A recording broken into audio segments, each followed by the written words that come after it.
Hi, how you doing? My name is Karen Marshall and I'm a relationship transformation coach. I work with career women in their 30s, 40s, 50s and over looking for love and happiness with Mr. Right.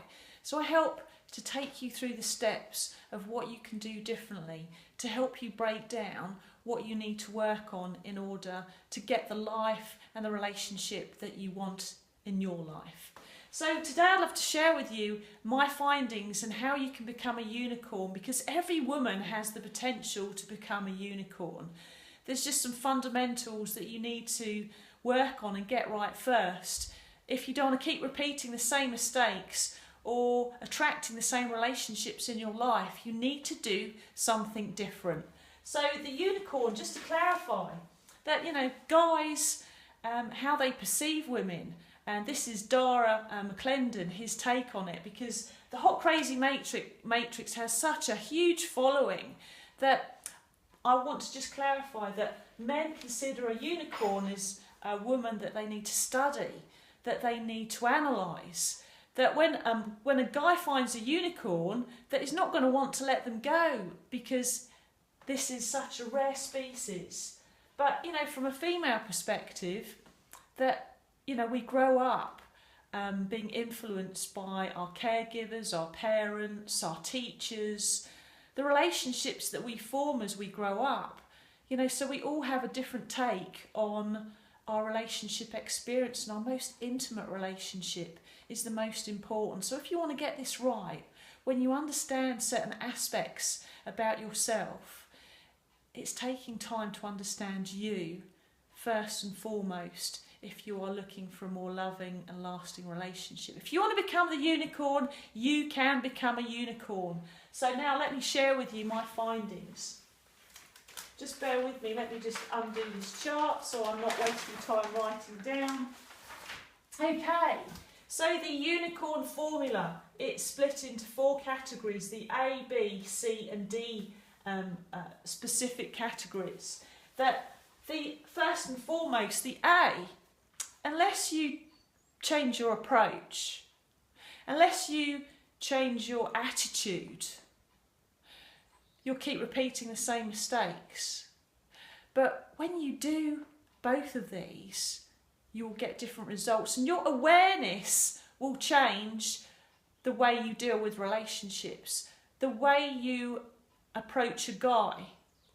Everything will change when you change your attitude and your approach. B, unless you do this, if you don't do this, you will keep repeating the same mistakes. That we all go out and we find that chemistry with someone, which is rare to find, because beauty is in the eye of the beholder. That when you find this chemistry with someone, we're all attracted to different people. So it's really important that when you find that magical chemistry with someone, that you know how to build and nurture that relationship for it to grow. So the B, really need to understand about your behaviour, because relationships take 2 people for it to break down, and there are many relationships that break down for reasons beyond our control. And I don't condone the mistrust or when people have affairs, but if you're looking to build a strong relationship, you need to become aware of your behaviour. Really important. And as a coach, I help my clients break down what they need to do in order to get clear about their behaviour and what possibly is holding them back or obstacles that could be getting in your way. C, that if you don't do this, it's going to also impact your relationship in a negative way, because what we learn from all of our previous relationships, that perhaps that the negative and the positives, but more so the negatives, is likely to impact your communication. How you communicate in your relationship will determine how a guy responds to you. So how you react will determine how a guy responds to you. So it's the way you say something, it's how you say something. But when you get clear about what is holding you back in the way you communicate with a guy, because I'll cover with you shortly the D, because both of these go hand in hand, that how you communicate will generally determine the success of your relationship.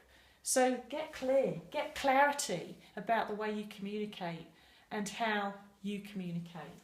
D, that, you know, when you start looking for your next relationship, and I would only invite and encourage you to take these first 3 steps, first of all, to understand about yourself, that when you do change your attitude, when you understand your behaviour and the way you communicate, when you start going out dating guys, you'll stop wasting your time meeting the wrong guys and you'll focus on the right guys, because you're already clear about what's important to you. You're already clear about the mistakes that you're making. So you've already built your foundation for your next relationship for it to be more successful.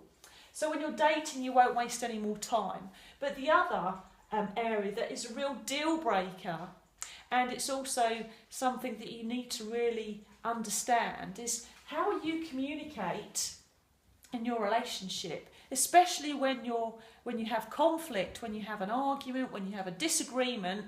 You need to become aware of how you deal with conflict, because you need to communicate in a more loving way that will help love to continue to flow, that will help your relationship last, for you to bring that balance back into your relationship, for the guy that you're with, you know, for him to want to continue having that relationship with you.